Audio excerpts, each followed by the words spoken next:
Hi, so welcome back to Real Auto Reports right here from Real Auto Ranch. I'm Jonathan McGrew, and today we have the Real First Impressions edition on this 2014 Toyota 4Runner, the Trail Premium Edition, and we're going to talk about the 2014 redesign. All of this going on up here, so make sure you stay tuned and let's jump in. All right, so from the front on this 2014 Toyota 4Runner, remember that this is a completely redesigned front fascia.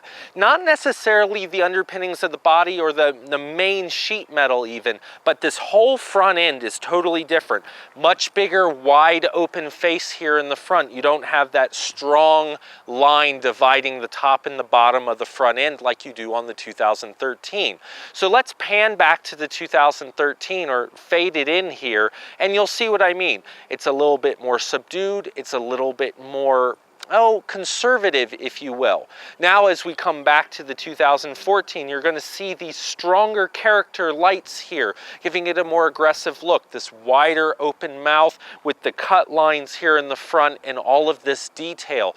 Again, gives the vehicle more personality. It's trying to bring this longtime Toyota vehicle into today's design language and hopefully make it relevant still to today's buyers, even though it does have a lot of older technology in it, like the body on frame, something that Toyota has really continued to push because it's really the last of the body on frame vehicles. So let's go take a look at the side. We'll show you the little bits of different there, and then we'll go out back inside and under the hood like we normally do.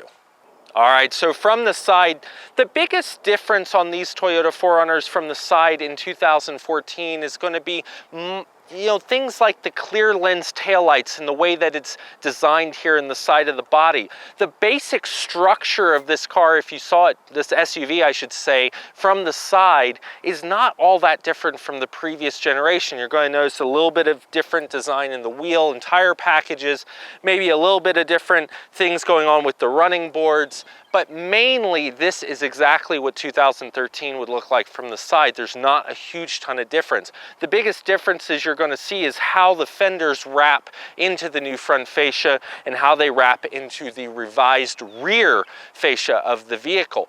But otherwise, it's pretty much a Toyota 4Runner, and a lot of Toyota 4Runner fans should be pleased by that, especially if they liked the previous few years in that generation. This redesign is really just a refresh, sometimes what we call a mid-cycle refresh, and then they're going to do the complete redesign. Well, at least we hope they will, because then the 4Runner will carry on into its next lease on life.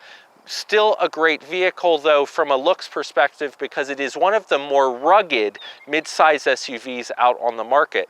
So I think it still holds up for today's buyers, but the question is, what do you think? So think about that as we go take a look at the back. All right, so from the back, yet again, this is where you're going to see more of the redesign in the 2014 model year as opposed to the outgoing 2013. So 2014 to 2013, let's take a look at the 13. You're going to see that it doesn't have quite as much in the back in terms of the sculpting and the clear light lenses and things like that. It's going to still look pretty familiar though as we fade into this 2014. Again, I'll point out these newer taillight designs with the clear lenses. We used to call that a Euro taillight back when I was growing up. Now it's just become pretty much the design language. They're a little bit different design. You're going to notice some refinement back here in the general design of the back of the 4Runner. But other than that, you still have your roll down back window, which is a great class, feature in this class mid-size SUV.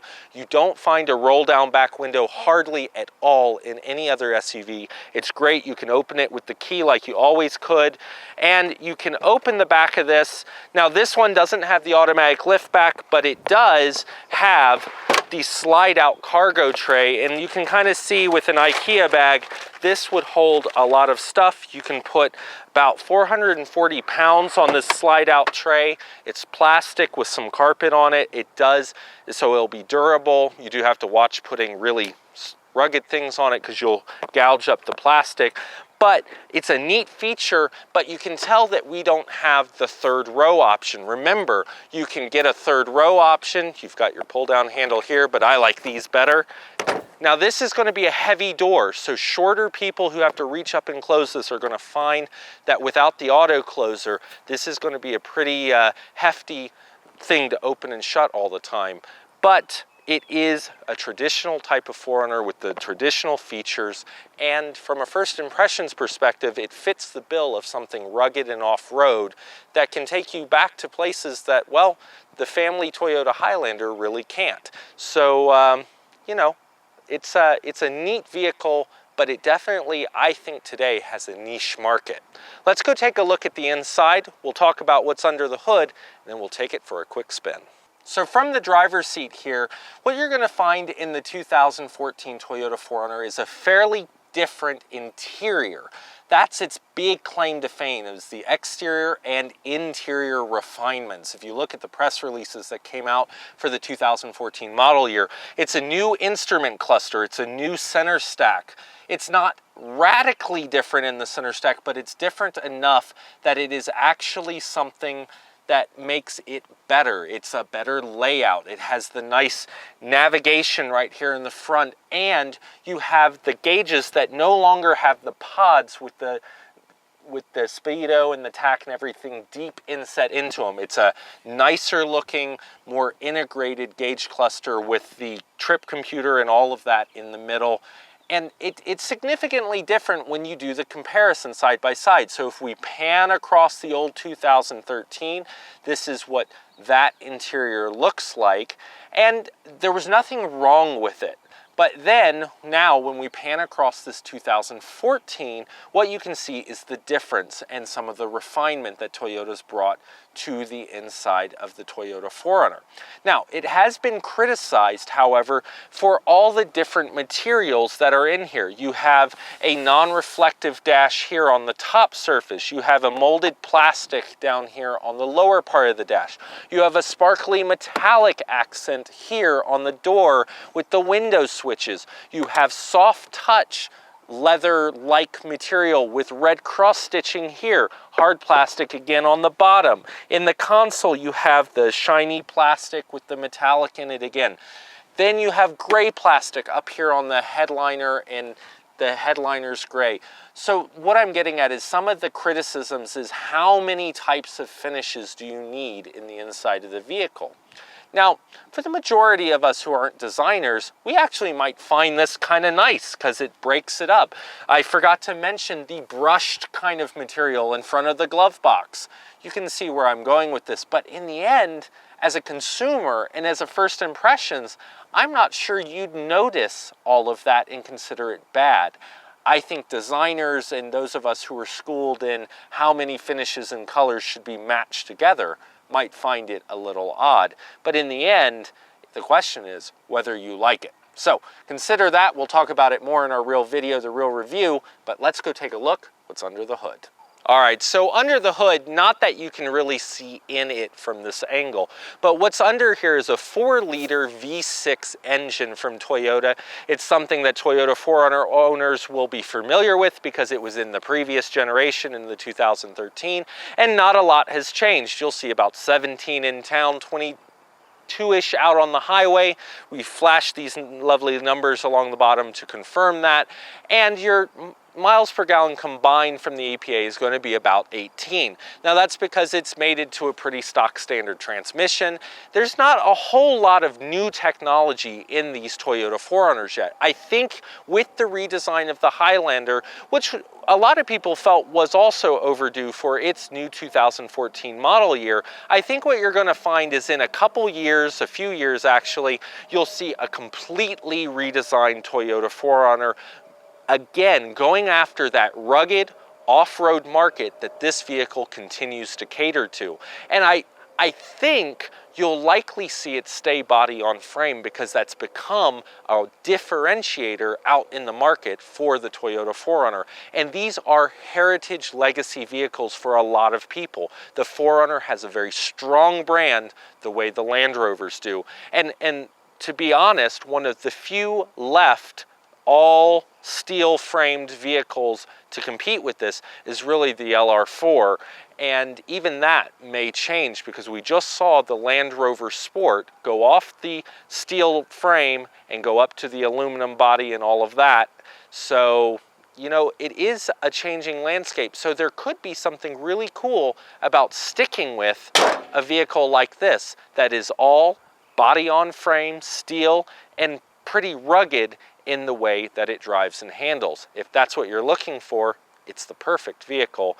And hey, it still looks pretty cool. At least I think so. Let's go see how it drives though, because that might change your mind too.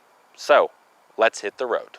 All right, so from a real first impressions driving perspective, this 4Runner is not all that different from the 2013 model year that we tested on our YouTube page as well. So really what you're seeing here is a redefined interior, but the driving experience is going to be pretty typical. 270 horsepower, a torquey V6.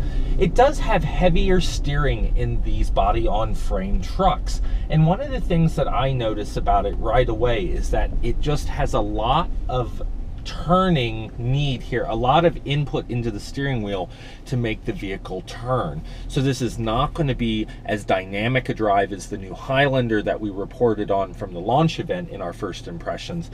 And it's definitely not going to be a nimble and quick type of midsize SUV.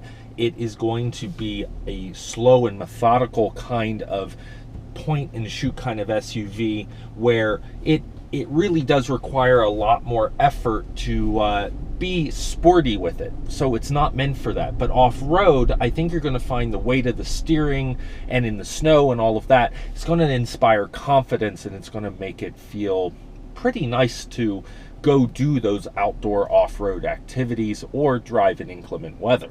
But we'll have more for you in the real video, the real review. So stay tuned for that. All right, so that's the Real First Impressions video edition on this 2014 Toyota 4Runner. It is the Trail Edition and in the premium package, so it's going to set you back right about $42,000 as tested. And you know, the thing about the 4Runner is it's a legacy vehicle for Toyota. It's been a part of the brand for a long, long time. And this radical redesign up here in the front has taken some people by surprise, because this has never been a radical design vehicle. It's always been kind of subdued and mostly known for its body on frame and its capability off-road. Well, all of that's been retained, and they've just made it more exciting. Well, at least some people are going to find it more exciting to look at. The reality of it is that this is a mid-cycle refresh, and the biggest changes are cosmetic. So from a first impressions perspective, if you like the 13 better, you can go look at our reviews on that right here at our YouTube channel, and you've seen the comparison throughout this real first impression. You can always buy one of those lightly used, or if you really like this radical redesign, it's going to stick around for a couple years for sure. Well, nothing's for sure, but it's going to stick around, and you're going to have the same 270 horsepower, you're going to have the same transmission, the same off-road capabilities, but different packages and available options in 2014, and a much more refined interior. So you have to kind of weigh the pros and cons. We'll have more details about this in our real video, the real review, which we hope will come up here shortly so that you can go in more depth. So make sure you join us then, and we'll see you down the road.